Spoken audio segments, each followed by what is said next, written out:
Oh man, that was bad, but we're gonna go with that.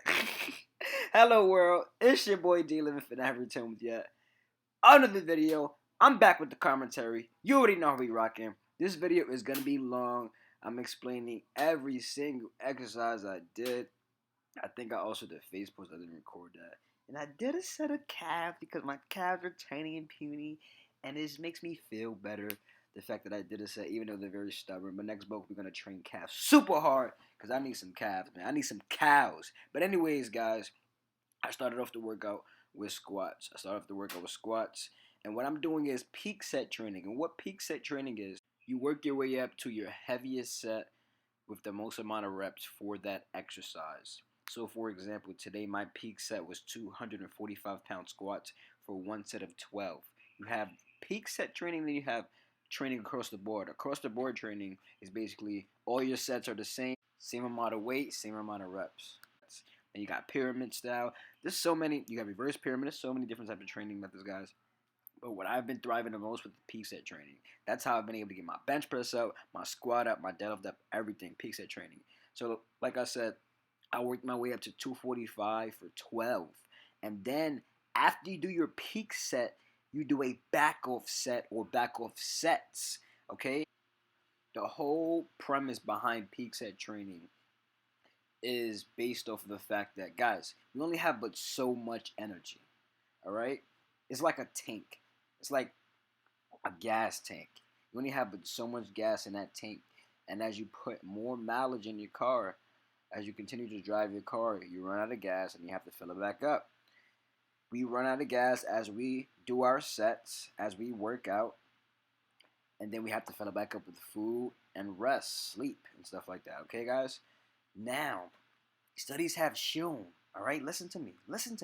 Studies have shown that we gain the most adaptations. I'm talking about hypertrophy, muscle gaining, and neurological adaptation, strength gaining from the first set. Okay? That means that you want your first set to be your best set. Your first set should be your best set. All right? And then after that, it's a point of diminished returns where we gain less and less muscle or less and less neurological adaptations from the sets after. Now, that's not to say just do one set. Now, there are training methodologies where you do just one set. But of course, you do gain muscle in the subsequent sets, but you don't gain as much as you do in the first set. The first set is always the most important set. You have the most energy. You get the most adaptations out of that set. That's the whole premise behind peak set training. So we're taking advantage of that first set. We're giving it our all. Then we're doing a back off set. Where you reduce the weight 5 to 10%, or you can reduce the reps. With squats, I reduced the reps in my back off set, and then with bench press, I reduced the weight. So that was 225 for 12, and then I did 205 for 12, guys. Peak set training. This is what I'm currently doing, and this is what's working for me. One of you guys may have some other kind of training style that you feel like works great for you. Please feel free to chime in the comment section below, man. I love discussing different training styles, different training methodologies, man. We're all trying to grow and get stronger, get bigger and get fitter and get sexier, man. We have to continue to drop knowledge, guys. I just want to take a moment to show my appreciation for these sexy hammer strength 45-pound weight plates, guys. Royal blue is my favorite color. My do-rag color is royal blue. Guys, these plates are sexy. What the hell? Okay, I'm sorry. Let's get back to the training. So yeah, full body training, man. Can we talk about it? Let's talk about why I do full body training. A lot of people ask me, they say, Jay, how many times are you in the gym? How many times do you work out? And I tell them 2 to 3 times a week. They're like, what? Dude, your physique is nice. How do you work out 2 to 3 times a week and you have physique like that? I tell them I train full body. Full body. Everybody in this generation, in this time, in this age, everybody thinks that you have to do split training. You have to split up all your body parts to get jacked, to get strong. And the answer is no. No, guys, in the 40s and the 50s and the 60s, before drugs were introduced to the bodybuilding community, before anabolic steroids were introduced to the bodybuilding community, what were majority of the lifters doing? The people with the great physiques, the Steve Reeves, the Clancy Ross, these guys were Mr. Americas. Who else am I missing, man? Leroy Colbert? These guys all trained full body. They had it all figured out. Why? Because full body is one of the best training styles you can do. Full body training. Why full body training? Well, what you have to understand is that with full body training, number one, you don't have to be in a gym every day. With the split, okay, with the full bodybuilding split, the typical bodybuilding split, you hit chest on Mondays, okay? Then you hit back on Tuesdays. Then you hit arms on Wednesdays. Then you hit shoulders on Thursdays. Then you hit legs on Fridays. Okay, that's 5 days a week that you're working out. That means that you have to put on gym clothes. You have to have gym clothes for 5 days because on Monday from chest day, your shirt's going to be sweaty and stink, and you have to wash that. So now you have to have another shirt, and then your shirts are going to be sweaty and stink, and your socks are going to be sweaty and stink. So you're wasting more clothes. Now you have to use more detergent. Okay? Now you have to waste more gas because you have to travel to and home from the gym 5 days a week, whereas you can do that 2 to 3 times a week with full body training. All right? And on top of that, studies have shown that we gain more muscle and more strength by training every body part twice a week.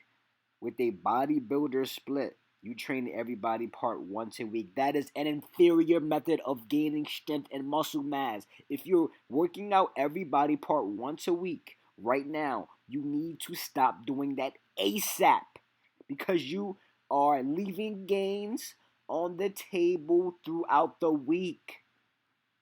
And then you're wondering, why am I leaving gains on the table throughout the week? Why is working out, hitting a muscle group twice a week better than once a week? I'm going to tell you why. And the reason why is because there's something known as protein synthesis. And that is after we stimulate our muscles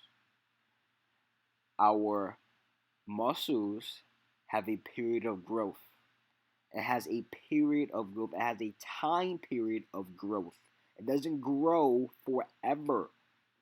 It grows for about 48 hours. That's about 2 days. And after that,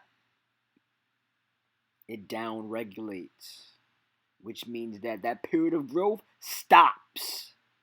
So you're training your chest on Mondays once a week, 7 days in a week, and that period of growth of protein synthesis only lasts 48 hours. How many hours are there in a week? 168 hours. So you're telling me that you're working out your chest once a week. You're working out your legs, your arms, your back, your shoulders once a week. There is some overlap, but we're not even going to get into that right now. In the grand scheme of things, you're working out those body parts once a week, and you're getting growth for 48 hours? So you're getting growth for 48 out of 168. That means you're leaving 128 hours of growth on the table. Are you serious? You need to be training your muscle groups twice a week, guys. The reason why bodybuilders get away with it, because you're saying, oh my God, but this guy is doing a body part split once a week training. He's only hitting his chest once a week, Jay. He's bigger than you. He's stronger than you. He takes steroids, guys. And what anabolic steroids do is that they upregulate that time of protein synthesis. Instead of going for 48 hours, instead of growing for 2 days, which is 48 hours, they're growing for 5, 6, 7 days, guys. They're growing throughout the week. So that's why they take one day to demolish and obliterate that muscle group. Whereas us natties, we need more days. And we have to continue to keep that protein synthesis upregulated. Are you listening? This is what we have to do. Stop training your muscle groups once a week. Stop it, please. Now, I'm not saying you can't make gains doing that. I'm just saying that's an inferior method, guys. It's inferior. It's not as good as training twice a week. No wonder you're weak. No wonder you're small. Stop training once a week. Now that we got that out of the way, let's get back to why I prefer full body workouts. We established why we need to be hitting our muscle groups twice a week. So that body part, bodybuilder split is out of it. So now we're left with a push-pull legs. Remember, we have to hit every body part twice a week. So you have to do push-pull legs, off. I'll say it one more time. Push-pull legs, and then repeat. Push-pull legs. Monday, Tuesday, Wednesday, push-pull legs.